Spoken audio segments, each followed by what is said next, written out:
요즘은 사람들이 얘기하는 것 같이 정말 소비자가 왕인 시대를 맞았습니다. 온갖 서비스 업체마다 옐프라는 프로그램을 통해서 사람들이 평가를 합니다. 그럼 모르는 동네 식당을 가면 식당을 찾으려고 하면 스마트폰을 꺼내서 옐프 앱을 누르고 주변에 무슨 식당이 있는지 검색하지 않습니까? 그리고 어느 식당이 별표를 몇 개 받았는지 다 봅니다. 그리고 리뷰를 읽어봅니다. 이 식당은 음식에 비해서 가격이 싸다, 비싸다, 혹은 어느 음식을 추천한다, 종업원이 친절하다, 불친절하다, 온갖 내용이 다 쓰여 있습니다. 이 호텔의 가구는 색깔이 마음에 들지 않는다, 뭐 이런 얘기도 들어있고요. 이런 소비자 중심의 컨슈머리즘, 소비자주의가 온 세상에 퍼져 있습니다. 모든 것이 내게 좋아야 합니다. 모든 것이 내게 맞아야 됩니다. 내 돈 내니까 내가 좋아하는 건 좋아해야 된다는데 의의를 달 사람은 많지 않죠. 그런데 오늘날 교회가 가지고 있는 고민도 이와 비슷합니다. 성도들의 마음이 온통 자기 자신에게 집중해 있습니다. 하나님이 어떤 분이신지, 하나님이 무슨 일을 행하셨는지, 하나님은 우리에게 무슨 일을 하기를 원하시는지에 대한 생각은 별로 하지 않습니다. 대신에 내가 필요한 것이 만족되는가, 내가 원하는 것이 교회에서 해결이 되는가, 여기에만 온 초점이 가 있어요. 16세기의 이 종교개혁자들은 내 중심에서 떠나서 Soli Deo Gloria, Deo는 to God, 하나님께 그런 뜻이죠. Gloria는 glory, 영광, 하나님께만, 오직 하나님께만 영광을 하는 구절을 외쳤습니다. 종교개혁자들의 고백은 우리가 하나님께만 영광을 돌려야 됩니다라는 고백을 드리고 있습니다. 이 고백은 오늘 사도 바울이 고백한, 오늘 우리 함께 읽은 본문에 나오는 말씀에서 나옵니다. 33절에 하나님의 부유하심이 어찌 그리 크십니까? 하나님의 지혜와 지식은 어찌 그리 깊고 깊으십니까? 그 어느 누가 하나님의 판단을 헤아려 알 수 있으며 그 어느 누가 하나님의 길을 더듬어 찾아낼 수 있겠습니까? 우리는 하나님이 어찌해서 우리 같은 사람을 하나님의 자녀로 부르셨는지 잘 알지 못하죠. 이해하지 못합니다. 세상적으로 나보다 저 친구가 훨씬 더 나은데 왜 그 사람은 복음의 말씀을 받아들이지 않고 왜 나는 하나님의 말씀이 내 영혼 가운데 감사하게 받아들여지는지 알지 못합니다. 인간적으로는 더 훌륭해 보이지는 옆집 사람을 놓아두고 왜 우리를 불러서 하나님의 일을 맡기고 주를 섬기게 하는지 알지 못합니다. 로마서 6장 3절에 보면 이런 말씀이 있어요. 세례를 받아 그리스도 예수와 하나가 된 우리는 모두 세례를 받을 때에 그와 함께 죽었다는 것을 여러분은 알지 못합니까? 우리는 세례를 통하여 그의 죽으심과 연합함으로 그와 함께 묻혔다 말씀합니다. 우리가 세례를 받으면, 물 세례를 받으면 그리스도와 하나 되고 예수님이 이 땅에 오셔서 고난 받으시고 죽으실 때 우리 아무것도 한 일 없습니다. 2000년 전에 할 때 우리가 아무런 동참한 것이 없습니다. 그런데 내가 세례를 받으면 being baptized with Jesus Christ, 예수 그리스도와 함께 세례를 받으면 나도 2000년에 죽은 것과 영적으로는 죽은 것과 똑같이 된다는 것, 이해가 되지 않습니다. 그렇지만 사도 바울이 고백한 것처럼 하나님의 지혜와 지식은 깊고 깊으셔서 이와 같은 일을 행하십니다. 지난주에 광고 드리고 우리 교인들과 함께 가서 보았던 다큐멘터리 영화 드롭박스라고 하는 영화를 함께 봤는데요. 그 내용을 잠깐 소개해드리면 이런 겁니다. 몇 년 전에 어느 겨울 서울에 있는 한 동네 쓰레기장 옆에 누가 갓난 아기를 갖다 버렸어요. 그 아이를 거기서 건진 일 때문에 이 베이비 박스가 시작됐습니다. 어느 교회, 주사랑 공동체라고 하는 교회 입구에 상자로 박스를 만들어서 아기를 갖다 버리지 않고 그 박스 안에다 갖다 넣어놓으면 이 부자가 울려요. 벨이 울립니다. 그러면 그 안에서 나와서 그 아이를 살려내는 그런 일을 하는 것이 베이비 박스입니다. 거기 보니까 주로 밤 2시, 3시에 이렇게 갖다 놓는데요. 아무도 보지 않을 때 이렇게 갖다 놓는 거죠. 그렇게 하는데 그 다큐멘터리 보니까 이 베이비 박스에 아기를 놓고 가는 사람들의 60%는 티네이저들이라는 거예요. 그리고 거기다가 이런 편지를 남긴답니다. 죄송합니다. 아이를 맡길 온갖 방법을 다 찾아보았습니다. 그러나 다른 방법이 없었습니다. 목사님이라면 이 아들을 잘 키워주실 것이라 믿습니다. 대단히 죄송합니다. 그런데 저를 찾지 말아 주십시오. 이 다큐멘터리 영화는 이런 일을 시작한 이종락 목사님과 그가 돌보고 있는 장애 아이들에 대한 이야기입니다. 감동적인 다큐멘터리예요. 이종락 목사님 부부는 장애 아이들 영화에는 15명을 기른다고 나와 있는데 최근에 간증하신 거 보니까 19명의 장애 아이를 기릅니다. 그동안 4명이 늘은 거죠.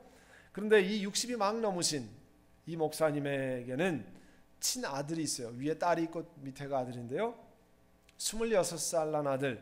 그러나 이 아들은 태어나서 지금껏 한 번도 일어나 보지 못하고 누워만 있는 아들입니다. 그 아들을 돌보면서 한 번도 웃음을 잃지 않았다라고 고백하는 그 목사님과 사모님의 이야기가 나와요. 근데 그 아버지가 이렇게 이야기합니다. 그 아들 이름이 은만인데 은만이는 내 선생님입니다.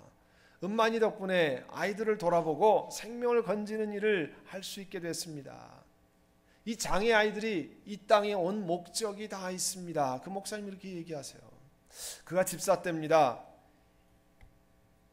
중증 아들이 태어나서 몇 개월 지난 다음에 인펙션 때문에 거의 죽게 됐습니다. 죽게 된 아들을 살려달라고 하나님 앞에 병원에 기둥을 붙들고 간절히 기도했습니다. 그러면서 하나님 이 아이를 살려줬으면 내가 앞으로 장애 아동들을 돌보는 사람이 되겠습니다. 그렇게 됐어요. 그 다큐멘터리 보면 지금 완전히 성자 같으세요. 그 목사님이. 그런데 이 목사님이 결혼 초기까지만 해도 술을 잘 먹는 아주 술만 먹으면 개차반이 되는 그런 분이었어요. 그가 간증을 하는데요. 술 마시고 야유회 가는 버스 유리창을 다 깨고 그래서 고소당하고 또 회사 야유회장에 가서는 회사 사장을 막 술 마시고 두드려 패가지고 종업원들한테 문매를 맞고 회사에서는 쫓겨나고 그래서 먹을 것이 없고 뭐 이런 지경에 있던 사람입니다. 그런데 하나님께서 그를 찾아가셔서 그를 완전히 다른 사람으로 바꿔주셨습니다. 이종락 목사님을 인해서 많은 사람이 예수를 믿었어요. 이 드롭박스 영화를 촬영했던 미국인 감독도 원래 예수님을 모르는 사람이었습니다. 그런데 이 소식을 듣고 한국에 와서 6개월 동안 이 주사랑 공동체에서 촬영을 하고 살면서 자기는 예수님을 모르는 사람이었는데 예수 믿게 되었습니다라고 퍼블릭에 나와서 간증을 했어요. 장애를 가진 여러 부모님들이 이 목사님으로 인해 예수님을 영접하게 됐습니다. 적어도 이 필름으로 인해서 다큐멘터리 필름으로 인해서 많은 미국인들이 그리스도의 사랑에 관한 감사를 표현하게 됐습니다. 그런데 이 목사님이 이렇게 고백하는 겁니다. 한 번도 일어서 보지 못한 그 아들로 인해서 이 일이 된 일입니다. 가슴 아린 이야기입니다. 그러나 사람을 건져내시는 하나님의 계획을 사람의 머리로 다 헤아릴 재간이 없습니다. 그래서 사도 바울이 하나님 앞에 고백합니다. 그 어느 누가 하나님의 판단을 헤아려 할 수 있으며 그 어느 누가 하나님의 길을 더듬어 찾아낼 수 있겠습니까? 못한다는 거죠. 그 하나님의 깊고 깊은 하나님의 지혜를 다 깨달아 알 수 없다는 겁니다. 여러분에게 제가 질문을 드려볼게요. 한번 생각해 보세요. 자신에게서 남들에게 제일 자랑하고 싶은 외모가 어디에 있습니까? 한번 생각해 보세요. 다들 한두 가지는 생각이 나는 게 있잖아요. 뭐 눈이 부리부리하다든지 내 코는 미스 코리아를 뺨친다든지 아니면 귀가 부처님 귀 같다든지 입이 매력의 포인트라든지 뭐 다 그렇게 생각합니다. 그 자랑하고 싶은 외모 어디에서 온 겁니까? 여러분이 만들어냈습니까? 하나님께로부터 온 겁니다. 여러분의 성격 가운데 나는 참 쾌활한 성격을 가지고 있다. 나는 포기하지 않는 아주 끈질긴 성격을 가지고 있다. 남을 잘 이해해주는 성격을 가지고 있다. 누구랑도 잘 어울리는 성품을 가지고 있습니다. 자기 자신의 내면을 들여다보는 성찰하는 성품이 있고, 어떤 사람은 일을 적극적으로 추진하는 추진력이 있는 사람, 어떤 사람은 리더십이 있는 사람, 이런 성격이 모두 누구에서 온 겁니까? 이 모든 것이 하나님께로부터 온 겁니다. 하나님께서 여러분을 위해서 각자 테일러링해서 여러분에게 아주 맞춤으로 준 거예요. 다른 사람이 준 게 아니라 여러분에게 맞춤으로 주셨습니다. 그런데 무엇 때문에 주신 거냐? 자랑하기 위해서, 폼재기 위해서가 아니고요. 하나님의 영광을 위해서, 사용하기 위해서 하나님이 그런 것을 주신 것을 깨달아야 합니다. 여러분 개인의 유익만을 위한 게 아니에요. 고린도전서 4장 7절에 누가 그대를 별다르게 보아줍니까? 그대가 가지고 있는 것 가운데 받아서 가지지 않은 것이 무엇이 있습니까? 모두가 받은 것이라면 왜 받지 않은 것처럼 자랑합니까? 우리는 자랑하잖아요. 내가 만들어낸 것 같이 자랑하잖아요. 하나님 주신 것 생각지 않습니다. 하나님이 내게 하나님의 영광을 위해서 주어주신 것이라 생각지 않습니다. 내게 있는 것이 하나님께 받은 것임을 인정해야 합니다. 그리고 하나님께 그것을 고백할 줄 알아야 됩니다. 우리가 월요일마다 교회를 위해서 지난 2년 반 동안 기도해 오고 있습니다. 많은 사람들이 나와서 기도합니다. 여러분, 월요일날 저녁에 기도회 나올 때는 쉽지 않습니다. 그러나 기도회가 끝나면 기도할 마음이 더 생겨납니다. 오늘부터 중보기도학교 훈련을 합니다. 훈련하고 이제 4개월 동안 일주일에 1시간씩 교회에 나와서 여러 가지 제목을 놓고 기도합니다. 여러분, 기도의 맛을 보면 더 기도하게 되어 있습니다. 그런데 하나님 앞에 간절히 기도하기 원하는 마음, 남을 위해서 기도하고 싶은 마음, 그게 어디서 생겨난 겁니까? 하나님이 그런 것을 우리에게 주신 겁니다. 하나님의 말씀을 열심히 읽고자 하고 그 말씀을 깨닫기 원하는 마음은 누가 주셨습니까? 하나님을 계속 찬양하기 원하는 마음은 도대체 누가 주신 겁니까? 이런 모든 것들이 우리에게서 나오는 것이 아닙니다. 가끔 생각하죠. 내가 요즘 사람이 좀 괜찮아져 가지고 과거보다 좀 나은 사람이 되어서 이런 마음이 생기고 성경 읽을 마음이 생기고 예배에 더 참여할 마음이 생기고, 그렇게 생각하지만 그렇지 않습니다. 하나님 우리에게 그런 마음을 주신 것입니다. 거룩한 하나님에게서 온 마음입니다. 이런 마음이 가슴속에 생겨나면 하나님 앞에 감사의 기도를 드리셔야 됩니다. 이런 것들이 하나님이 주신 것임을 고백하고 하나님을 찬양하셔야 됩니다. 우린 눈에 보이지 않지만요, 원수마귀가 끊임없이 우리로 하여금 하나님으로부터 멀어지게 하고 범죄하게 만드는 그런 영적인 세계 속에 살아가고 있습니다. 이 속에서 그리스도인들을 넘어지지 않게 보호하시고 프로텍션 하시고 우리를 지키시는 분이 누굽니까? 무슨 힘으로 넉넉히 이런 싸움을 싸울 수 있습니까? 하나님만이, 우리 하나님만이 우리로 하여금 이런 공격에서 이기고 넉넉히 이길 수 있도록 힘주시는 분입니다. 고린도전서 10장 13절 우리가 많이 암송하는 구절이죠. 여러분은 사람이 흔히 겪는 시련밖에 다른 시련을 당한 적이 없습니다. 하나님은 신실하십니다. 여러분이 감당할 수 있는 능력 이상으로 시련을 겪는 것을 하나님은 허락하지 않습니다. 하나님께서는 시련과 함께 그것을 벗어날 길도 마련해 주셔서 여러분이 그 시련을 견뎌낼 수 있게 해주십니다. 하나님이 여러분을 통과하게 하고 하나님이 그 시련을 이길 수 있게 만드신 분입니다. 우리들은 잘 보면요, 끊임없이 내 자신이 영광을 받으려는 유혹을 받습니다. 이런 유혹을 잘 넘어서지 못하는 경험을 하게 됩니다. 이런 내 자신이 영광을 받기를 원한다고 하는 유혹을 경험한 대표적인 구약 성경 인물이 바벨론을 다스렸던 느부갓네살 왕이에요. 어느 날 느부갓네살 왕이 잠을 자다가 꿈을 꿨습니다. 환상을 보았습니다. 땅의 한가운데 아주 높고 큰 나무가 있었어요. 그런데 그 나무가 점점 잘 자라서 아주 튼튼하게 되었습니다. 그리고 그 높이가 하늘 끝에 닿았어요. 잎이 무성해졌습니다. 열매는 풍성해졌어요. 들짐승이 와서 쉬고 새들이 와서 먹고 그 나무에서 쉬었습니다. 그런데 환상 속에서 거룩한 감시자가 하늘로부터 내려와서 소리를 지르는데 명령을 했습니다. 이 나무를 베어라. 그리고 가지를 다 꺾고 잎사귀를 자르고 열매를 다 흩어져 버려라. 짐승과 새들을 쫓아내어라. 이런 꿈을 꿨어요.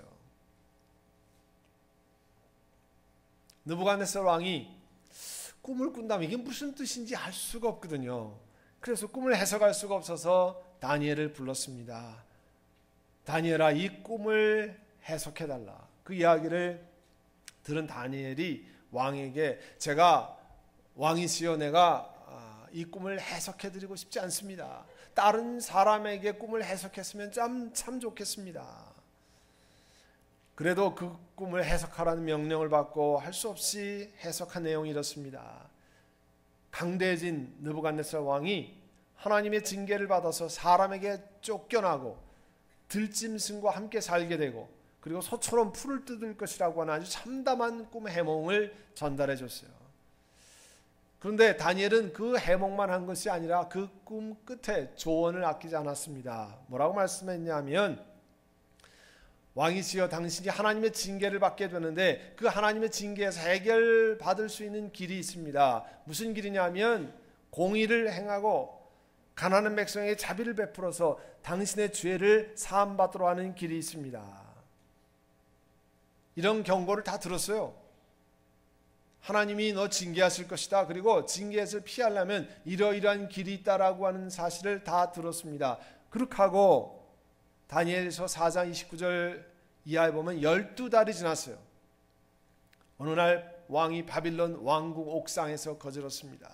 그리고 혼자 중얼거렸어요. 내가 세운 이 도성을 보아라. 이 거대한 바빌론을 보아라. 나의 권세와 능력과 나의 영화와 위엄이 그대로 나타나고 있지 않느냐.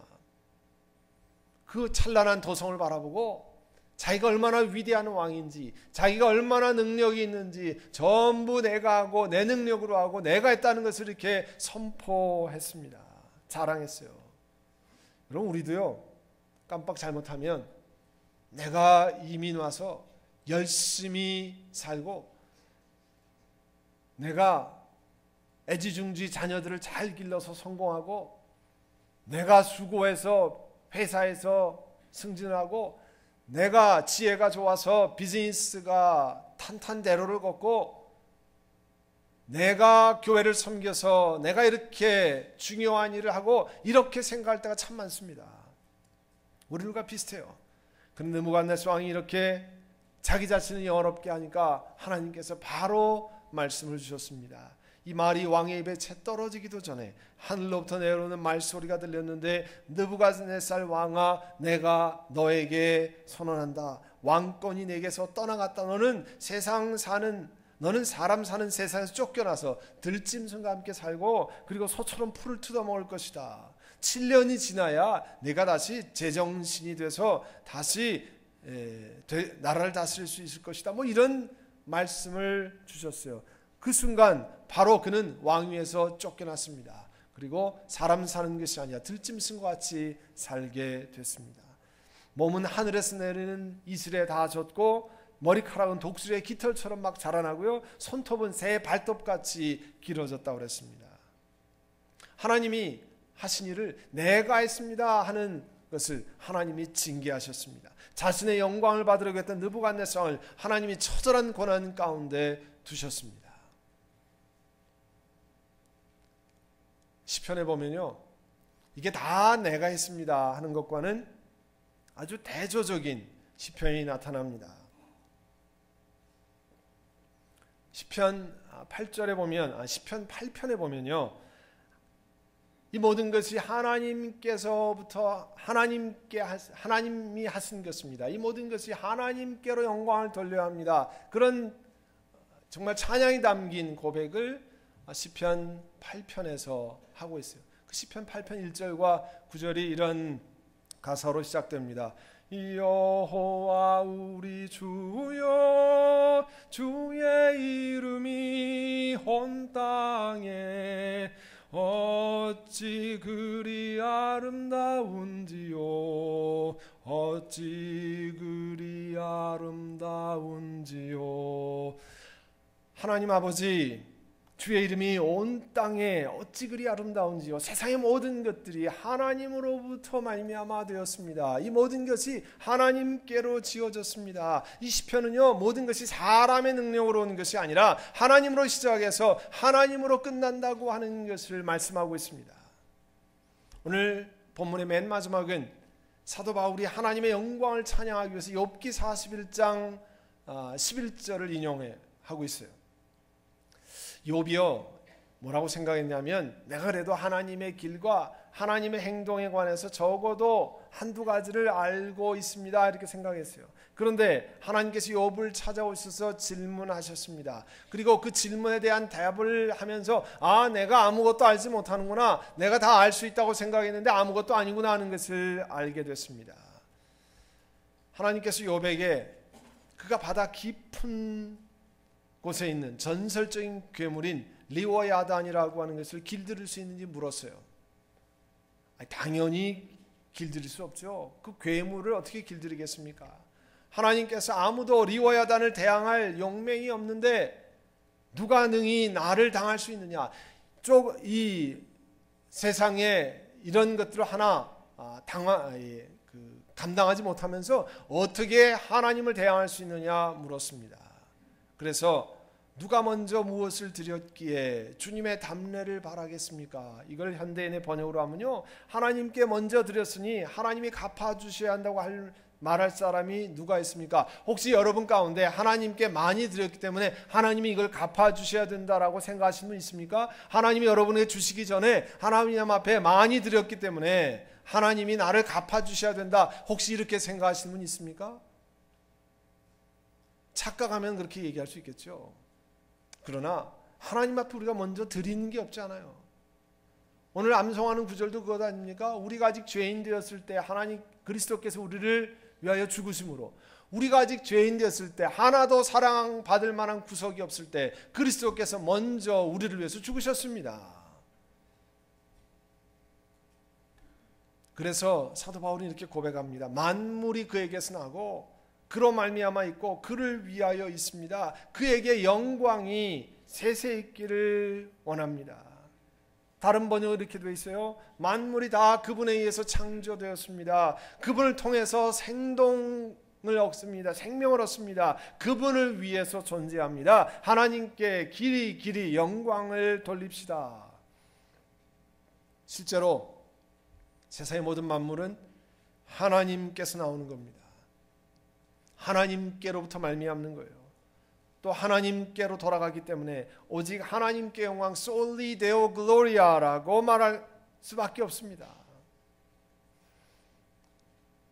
유명한 바로크 시대의 작곡가 요한 세바스찬 바하가 모든 이 교회 음악을, Church Music Writing을, 이 작곡을 할 때마다 끝에다가 늘 SDG를 써놓았다고 하지 않습니까? Soli Deo Gloria의 약자인 SDG를 썼습니다. 또 바하의 동시대 인물인 핸델도 그의 작곡 끝에 Soli Deo Gloria를 써놓았어요. 이게 내 영광을 위한 게 아닙니다. 내 재주가 이렇게 굉장해서 이런 게 하는 것 아닙니다. 이것은 나 하나님을 찬양하기 위한 것입니다 하는 것을 확인하는 거예요. 그게요, 세 글자밖에 되지 않지만 저는 대단히 중요한 그 훈련이라 생각합니다. 하나님 앞에 그 작품을 할 때마다 Soli Deo Gloria, 주님, 오직 주님께만 영광을, 하나님께 영광을 돌립니다. 하나님이 하신 겁니다. 하나님이 제주의 근원 됐습니다. 하나님께서 모든 것을 받았습니다. 이렇게 고백하는 것 아닙니까? 여러분도 혹시 내 자신을 살펴서 나를 높이려고 하는 것 아닌지 한번 찾아보시길 바랍니다. 늘 내가 뭘 할 때 내가 이만큼 한 사람이야, 내가 이만큼 잘하고 있어 하는 것을 하는 건 아닌지, 그거는요 하나님께서 주신 것을 가로채는 일을 자꾸 하는 일입니다. 여러분 카톡에 보면 앞에 사진 넣고 프로파일을 넣을 수 있는 것이 있어요. 뭐 여러 가지를 각자 자기 독특하게 넣습니다. 최근에 저도 그것을 저 자신이 연습하기 위해서 바꿨습니다. 오직 하나님께만 영광을 하고 그 글자를 거기다 넣었습니다. 여러분도 여러분 자신에게 살펴보세요.